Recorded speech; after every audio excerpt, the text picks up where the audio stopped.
So by now we all know that storytelling is really useful in a business context.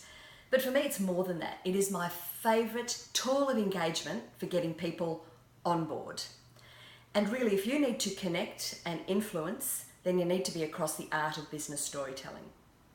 And don't think because you tell a great story down the pub after a few shardies, or you're always asked to be the wedding MC, that this translates into a business context.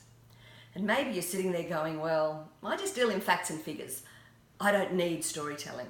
I would argue the opposite, that when you're dealing in facts and figures, though relevant, they can be dry, and you really need a compelling narrative.